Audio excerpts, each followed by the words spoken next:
Psychotic symptoms आ रहे थे। क्या क्या क्या 60 सेकंड में 60 थॉट्स थे और 60 अलग डिविजन्स थी उसकी। अभी मैं इंडिया टूर कर रहा हूँ, मैं चेन्नई गया हूँ, वो लोग पंजाबी गाना गा रहे हैं। मैंने बोला वहाँ पे उनको, मैंने कहा मैं ये बोलता हूँ, मैंने हैदराबाद में ये बात बोली। मैं कहा हम लोग यूरोप जाते हैं, जर्मन फ्रेंच नहीं बोलेगा, फ्रेंच जर्मन नहीं बोलेगा, दोनों एक जैसे देखते हैं। लेकिन आज साउथ इंडिया में खड़े होके आप कुड़िए नहीं तेरे ब्राउन रंग दे गा रहे हो। तो मैं कहा हम इंडिया अगर वन रहे तो हम क्या कुछ कर सकते हैं। अजियो प्रेजेंट्स TRS में आपका स्वागत है दोस्तों। आज की एजी इंटेंस कॉन्वर्सेशन में हमारा साथ देंगे Yo Honey Singh. I promise you, उनके काफी सारे इंटरव्यूज ऑनलाइन आ चुके हैं, पर इस तरह का एक पॉडकास्ट जो इतना ज्यादा डार्क है आपको सिर्फ TRS पर मिलेगा। यार सिर्फ डार्क नहीं है, डीप भी है, स्पिरिचुअल बातें भी हो चुकी है, क्योंकि दिस इज TRS दोस्तों। ये वाली look this is styled by Ajio. अगर आपको भी ऐसी स्टाइलिंग चाहिए, ऐसी फैशन चाहिए, तो आजियो ऐप जाकर डाउनलोड कीजिए एंड स्टाइल योरसेल्फ इमीडिएटली। आज हनी सिंह हमें सिखाएंगे how to achieve it in style and how to think in style. जितनी ज्यादा डेप्थ इनमें है ना, आई थिंक उस डेप्थ के बारे में बहुत कम लोगों को पता है। और आज हम मिलके इनकी असलियत को जानेंगे TRS के थ्रू। ये है यो Honey Singh on TRS।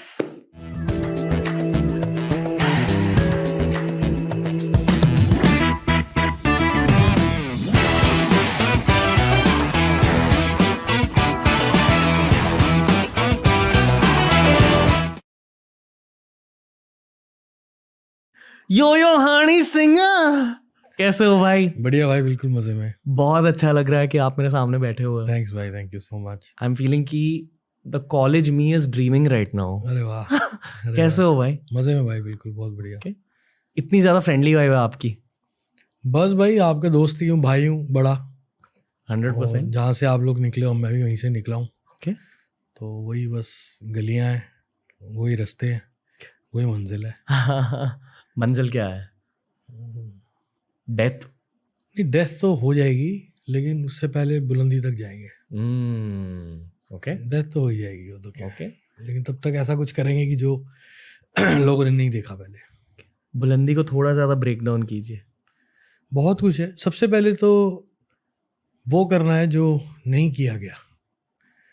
Mount Everest तो नहीं चढ़ सकता, लेकिन जिसने पहली बार किया था उसका नाम हुआ था। तो वो क्या नाम है उसका, नील आर्मस्ट्रॉन्ग, वो भी नहीं बन सकता लेकिन वो बना था, उसका भी नाम हुआ था। तो कुछ ऐसा जो पहले नहीं किया गया। अभी शुरुआत है, बीच में ब्रेक भी लगा काफ़ी, लेकिन शायद वो इसीलिए कि तीर को जितना दूर तक फेंकना है तो और पीछे खींचना पड़ता है। तो वो पीछे खिंचाव 7 साल का जो रहा, उसने तीर को और पैना कर दिया और पकड़ और मजबूत कर दी है। तो जाएगा तो अर्श तक जाएगा। भगवान में बिलीव करते हो? बहुत ज़्यादा। तो भगवान ने वो उस तीर को पीछे क्यों खींचा? क्योंकि तब भगवान में बिलीव करना बंद कर दिया था। ओके 2012 में जब मुझे कामयाबी मिली, उससे पहले भगवान में बिलीव करता रहा, मीडियम था, इतना हार्डकोर बिलीव नहीं था, लेकिन हाँ शुक्राना करता था और मांगता बहुत था। मिला, जब मिल गया तो मुझे लगा यार साला मैं ही भगवान। 2012, 2013, 2014 इतना कुछ देखा, इतना पैसा, इतना सक्सेस, इतना सब कुछ, बिल्कुल भगवान में बिलीव करना बंद कर दिया था। ओके फिर उसके बाद भगवान ने समझाया कि भगवान मैं हूँ, तू नहीं है। फिर अभी वापस धीरे धीरे आया उस तरफ। भगवान में बिलीफ घटती या हटती कैसे है? दोस्तों की वजह से? नहीं नहीं नहीं, अपने आप अंदर तरीके से, अपने आप आपकी लाइफ के एक्सपीरियंसेस से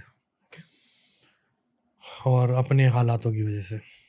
और जब बचपन से सिखाया गया हो, मैं स्कूल में कीर्तन में तबला बजाता था, वॉज वेरी डिवोशनल। हमारे स्कूल में, सिक्स स्कूल में पढ़ा हूँ दिल्ली में, तो वहाँ पे डिविनिटी सब्जेक्ट था जो 8वीं तक पढ़ाया जाता था। तो उसमें जपजी साहब, हमारे होली बुक है, वो याद कराई जाती थी, तो उसमें बिलीव करता था, बहुत ज़्यादा पढ़ता था। बचपन में घर पे बहुत कीर्तन का माहौल था, शब्द कीर्तन का और सब था। लेकिन जब जवान हुआ तो कुछ ख्वाहिशें उठी और वो ख्वाहिशें पूरी नहीं हो रही थी, तो थोड़ा सा भगवान में बिलीव कम हुआ। फादर को मैंने ये देखा कि फादर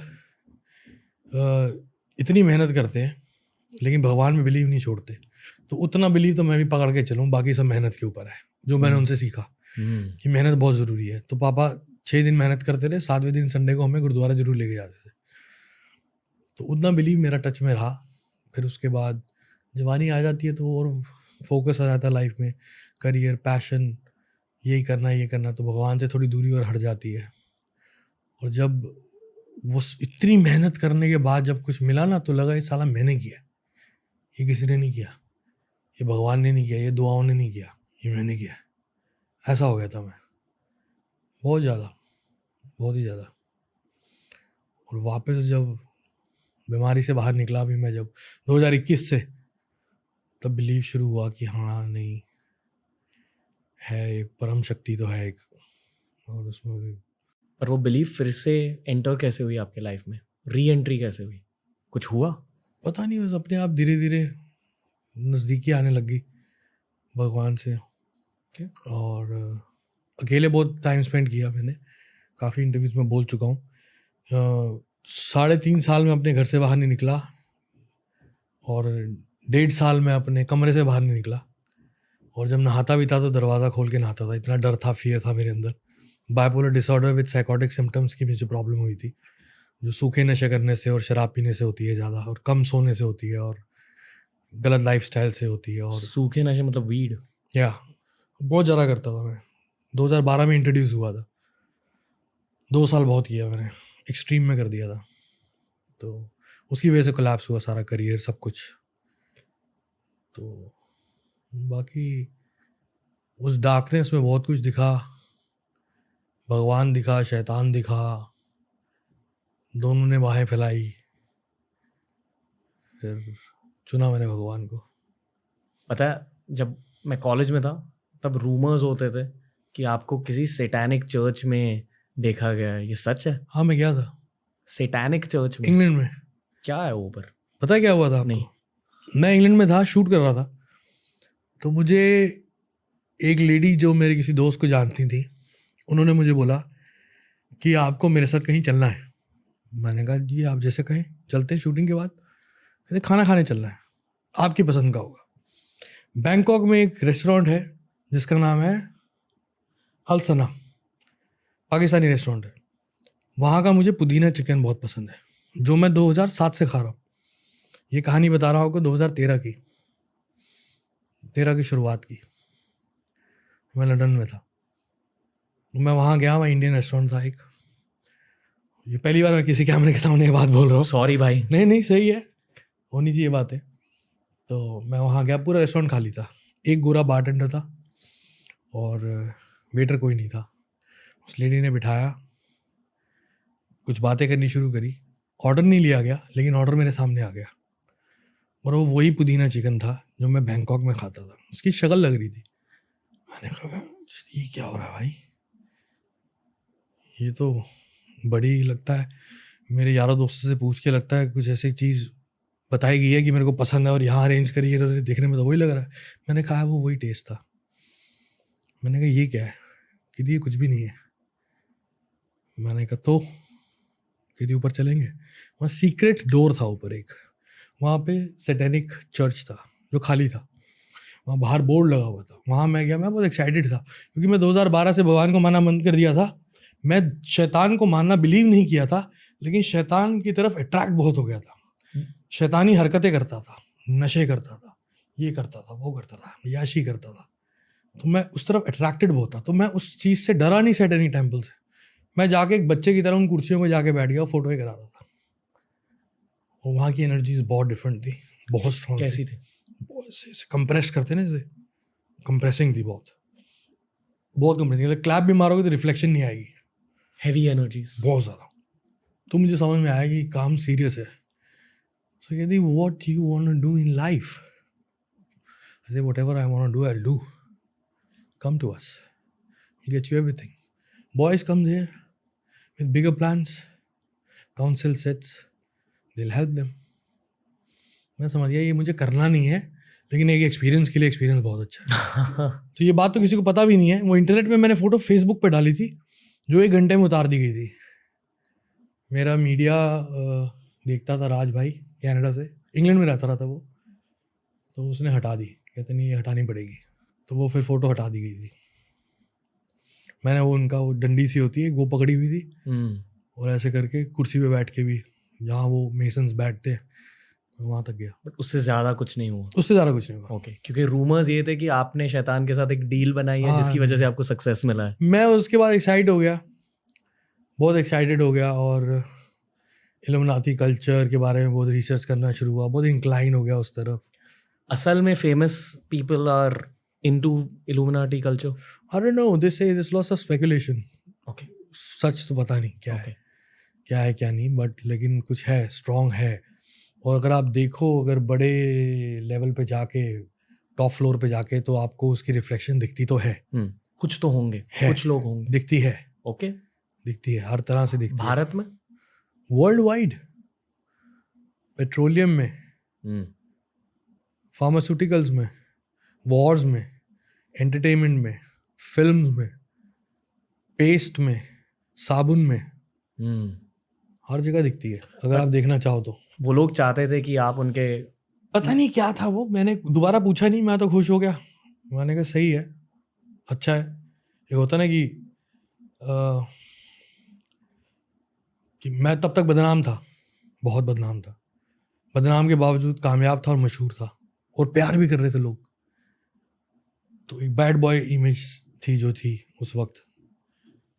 तो मैंने कहा कि जो बुद्धिजीवी लोग हैं, जो intellectual, so called intellectual, India में हिपोक्रेसी पता आपको कितने लेवल पे है, तो जो हिपोक्रेट इंटेलेक्चुअल इंडियंस हैं, जो मुझे मिसोजिनी और डबल मीनिंग और कल्चर को ख़राब करना और वेस्टर्न कल्चर को प्रमोट करना, ये सब कहते हैं, ये गाली बकते हैं मुझे, जिससे मुझे ख़ास फ़र्क नहीं पड़ता कि मुझे प्यार करने वाले बहुत हैं और मैं कामयाब हो रहा हूँ। अगर कामयाब ना हो रहा तो बात अलग थी। तो अगर वो मुझे लाइक नहीं कर रहे तो ये तो लाइक कर रहे हैं ना। वो बड़ा अट्रैक्ट किया मुझे। ये तो प्यार कर रहे हैं, ये तो साले कह रहे आजा। लेकिन मैं उस तरफ गया नहीं, क्योंकि कहीं ना कहीं अंदर एक बिलीव, भगवान ने जो जोत जगाई थी मेरे अंदर भक्ति की, परमेश्वर के लिए, वो थी। बीच में गुरु नानक जी खड़े हो गए। गुरु नानक देव जी ने तो बचा लिया मेरे को, मैं तो मरने वाला था। मौत आई थी मेरे घर पे, मेरी माँ खड़ी हो गई थी आगे। बहुत रहा वो फेज़। मेरी डॉक्यूमेंट्री आ रही है नेटफ्लिक्स पे इस साल, उसमें मैंने अपनी बीमारी में और मेरे करियर में, क्योंकि मेरे खिलाफ बहुत कुछ हुआ, बहुत स्टेटमेंट्स, बहुत प्रोटेस्ट, बहुत कोर्ट केसेस। जब मैं आया पंजाब की एक इंडस्ट्री से निकल के, I was a music director over there since 2005 in fact. So singers मुझे पैसा देते थे, मैं उनके लिए म्यूज़िक बनाता था और गाने लिखता था। जब मैंने खुद गाना शुरू किया तो एक इंडस्ट्री जहाँ से मैं आ रहा हूँ कह रहे साला ये तो हमारा म्यूज़िक डायरेक्टर था, ये खुद गाएगा। और जो कि इंडस्ट्री जहाँ मैं जा रहा था, जहाँ मुझे बुलाया जा रहा था, बॉलीवुड, वो कह रहे हम 30 साल से हैं यहाँ पे प्लेबैक कर रहे हैं, हमें शाहरुख खान ने कभी साथ नहीं खड़ा किया, इसको को हाथ में खड़ा कर रहा है। तो वो जो पैसेज था और उसका जो आउटबर्स्ट हुआ मीडिया की तरफ से, लोगों की तरफ से नहीं, लोगों ने कभी कुछ नहीं मेरे खिलाफ बोला, लोग बोलते तो मैं हिट ना हुआ था। कुछ कॉन्स्पिरेसी करने वाले लोग ने मेरे खिलाफ एक ऐसी इमेज डेवलप करी, एक ऐसा मीडिया में प्लान डेवलप किया कि इसको ये बोलो। मैंने कभी क्लैरिफिकेशन नहीं दी, मैंने आज तक कोई इंटरव्यूज़ नहीं दिए, क्योंकि मुझे 5 स्लाइड में टेलीविजन पे बैठ के ये नहीं कहना था, नहीं ये मैंने नहीं किया, वो मैंने नहीं किया, ये मैंने नहीं किया। और तब पॉडकास्ट एग्जिस्ट नहीं करते थे। और मैंने कहा एक वक्त आएगा, एक कैमरे पे बैठ के, एक माइक पे बैठ के एक बारी बात करेंगे। तो फिर नेटफ्लिक्स मेरे पास आया कि हम आपके ऊपर डॉक्यूमेंट्री बनाना चाहते हैं, आप बताइए इंग्लिश में बनाए हिंदी में। मैंने कहा हिंदी में बनाइए। मैंने कहा मैं आपसे एक सवाल पूछता हूँ, मेरे पे डॉक्यूमेंट्री क्यों बनाना चाहते हैं? कहते इतना कुछ हुआ तुम्हारे खिलाफ लेकिन तुम कभी बोले नहीं। कहते क्यों नहीं बोले? मैं कहा मैं इसी मौके का इंतज़ार कर रहा, मैं अब बोलूँगा। तो उसमें मैं बहुत कुछ बोला हूँ, वो बहुत इंटरेस्टिंग डॉक्यूमेंट्री है। लोग एक्चुअली में जानेंगे मुझे, मैं हूँ कौन। मैं वो नहीं हूँ जो लोगों ने देखा सुना। ऊपर वाले ने आपकी सोल को इतनी अजीब जर्नी क्यों दी है? इतना ज़्यादा सक्सेस हर एक के साथ हुआ है। नहीं, पर आपके साथ थोड़े एक्सट्रीम लेवल पर हुआ है। हर एक के साथ एक्सट्रीम के साथ हुआ है, हर एक के साथ। मैं कोई कंपैरिजन नहीं कर रहा, मैं तो नाखून बराबर नहीं हूँ। श्री राम को वनवास जाना पड़ा था, वनवास में जाके भी सीता माँ के साथ थे और रावण ने आके जो किया वो अलग युद्ध छेड़ना पड़ा। तो मैं अपने आप को कंपेयर नहीं कर रहा हूँ महापुरुषों के साथ, लेकिन अगर आप हिस्ट्री देखें वर्ल्ड की, और जिन्होंने कुछ अलग से लोग होते हैं शायद, और जिनको कुछ ब्लेसिंग्स होती है, तो उनके लिए रास्ते में जो लंबा चल सकते हैं, उनके रास्ते में समुंदर भी आता है, पहाड़ भी आता है, स्मूथ रोड भी आती है, खेत खलियान सब आते हैं। जब आप वीड करते थे, did you ever get high? नहीं, मुझे नींद आ जाती थी, बस ये है। मैं शराब ही इसलिए पीता रहा भाई कि मेरा दिमाग थोड़ा स्लो चले। मेरी ये नस है, ये पटपट पटपट करती थी क्योंकि मेरे को इतना कुछ करना था, इतना कुछ हो रहा था जी। मैं सोता ही नहीं था। मैं खाता था, जिम करता था, शराब पीता था, नशे करता था कि मुझे नींद आए। 2 साल में तकरीबन सोया नहीं ढंग से। तो मेरे को मेन प्रॉब्लम जो हुई वो स्लीपिंग डिसऑर्डर से एब्यूज़ हुआ, इन चीज़ों का, टॉक्सिक चीज़ों का। उसके ब्लेंड से मेरे को एकदम ऐसा क्रैश हुआ कि मैंने कहा ये मेरे से कुछ नहीं होगा, मुझे घर ले चलो।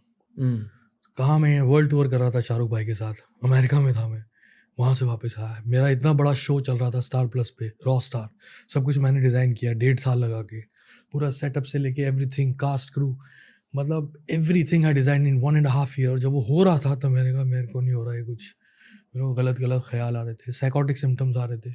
क्या ख्याल? 60 सेकेंड में 60 थॉट्स थे और 60 अलग डिविजन्स थी उसकी। कुछ आपके कंट्रोल में नहीं रहता कुछ। सबसे डार्क थॉट क्या थी? कि मेरी भी मौत हो जाएगी, मैं शो पे बैठूंगा अभी तो मौत हो जाएगी। क्या इन चीजों की वजह से फिर ड्रग अब्यूज, अल्कोहल अब्यूज हुआ? As in weed abuse, not drug abuse, alcohol abuse. फिर आप एक सॉर्ट ऑफ इंट्रोवर्ट बन गए, कंप्लीट इंट्रोवर्ट। आप घर पे ही रहे। इंट्रोवर्ट नहीं बना भाई, मैं बीमार हुआ, मैं पेशेंट बना। इंट्रोवर्ट हुआ कि आप बीमार हुए और आप घर बैठ गए, आप इंट्रोवर्ट हुए और आप घर बैठ गए। मैं बीमार हुआ, समझ में ही नहीं आ रहा था परिवार को। डॉक्टर को 3.5 साल लगे मेरा केस समझने में। उसके बाद भी वर्ल्ड के 7 डॉक्टर्स नाकामयाब रहे। 2021 में मैं एक डॉक्टर से मिला हूँ, डॉक्टर राहुल मरादा। और चक्कर क्या है कि हमारे इस साइकेट्रिक साइंस के अंदर बहुत बड़े बड़े नाम्स हैं जो मेरे साथ ट्रीट किया उन लोगों ने मुझे, लेकिन बकवास है एकदम।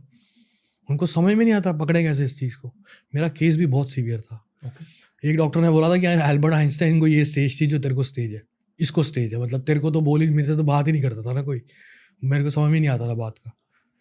आपके करियर की शुरुआत हुई as a music composer. Yes. तो क्या इस स्टेज में आपको ट्यून सुनाई देते थे? नहीं, ऐसा कुछ बिल्कुल नहीं। म्यूजिक तो पता ही नहीं था। म्यूजिक चला गया आपके? बिल्कुल चला गया था, 3.5 साल चला गया था। आई एम श्योर कि अब आप ये मानते हो कि म्यूजिक भी ऊपर वाले की देन होती है। बिल्कुल देन होती है हमारी। देखो फ्रीक्वेंसी जो है जिसपे हर कीबोर्ड या बाजा ट्यून होता है, वो 440। 440 एक ध्वनि की ट्यूनिंग है, फ्रीक्वेंसी है, साइंस बताती है। मैंने भी कहीं पढ़ा नहीं था। मैं बहुत विद्वान लोगों में मेरा उठना बैठना रहा है बचपन में और जवानी में भी, जब म्यूज़िक स्ट्रगल कर रहा था तब भी पंजाब के अंदर। तो उन्होंने ये बात समझाई थी मुझे कि ये 440 है। मैं कहा भाजी ये 440 होता क्या है? 440 पे ट्यून, कहते ध्वनि की फ्रिक्वेंसी है जो ऊपर वाले ने सेट करी है। मैंने कहा कैसे ऊपर वाले ने सेट कर दी? कहते ये पता कौन सी ध्वनि है? मैंने कहा कौन सी ध्वनि है? कहते एक छड़ी घुमाते आवाज़ आती है। मैं कहा आती है। कहते क्या आवाज़ आती है? मैं कहा सी आवाज़ आती है। कहते अर्थ भी तो घूम रही है, उसकी भी तो कोई ध्वनि है। तो 440 जो फ्रीक्वेंसी है जिससे म्यूज़िक रिलेट करता है, वो एक अर्थ की और एक नेचुरल सुपर नेचुरल फ्रीक्वेंसी है जिससे आप कनेक्ट करते हो, नहीं तो आप कुछ कर ही नहीं सकते। हायर डायमेंशन, बहुत हाई डायमेंशन। ओके। और म्यूजिक भी उस डायमेंशन से निकल के आता है, उसी से निकल के आता है। स्पेशली जो म्यूजिक सक्सेसफुल बन जाता है। ऐसा नहीं है, हर म्यूजिक आपके अंदर भी म्यूजिक है अभी इस टाइम। पूछो क्यों? क्योंकि आप मुझसे पिच में बात कर रहे हो। आपने बोला हर म्यूजिक, आपने ऐसे बोला हर music, this is detuned, you are in tune, you're musical because you're divine and connected on 440 and reset it on 440. This is you, you're musical. आपने, हर आदमी बेसुरा नहीं, हर आदमी सुरीला है, हर आदमी ताल में है। आपने किसी आदमी को ऐसे चलते देखा? या तेज चलेगा या धीरे चलेगा, लेकिन रिदम में चलेगा। तो रिदम हर आदमी में है, सुर हर आदमी में। अब आप कैसे हो? बहुत बेहतर हूँ अब बढ़िया चल रहा है। 2021 से जब से मेरी मेडिकेशन चेंज हुई हैं, ज़िंदगी में कुछ बदलाव आए हैं और डॉक्टर चेंज हुआ है, इसमें जीशन क्या बदलाव ब्रो? तो पर्सनल बदलाव है। ओके ओके, हाँ पर्सनल लाइफ में चेंजेस? हाँ, पर्सनल लाइफ में चेंज फेयर। हुआ। हैबिट्स? नहीं, हैबिट्स नहीं, बस कुछ general. Okay bro. Okay Honey भाई, ये हमारा Ajio presents keep it casual round. आपको बिना ज़्यादा सोचे झट से सवाल देना और मैं कुछ टेंजेंशियल सवाल पूछ लूँगा, ताकि एज अ पॉडकास्टर मुझे आपके दिल के बारे में ज़्यादा हाँ जानने भाई, को मिले। पूछो। Okay, are you ready Honey भाई? Yes yes.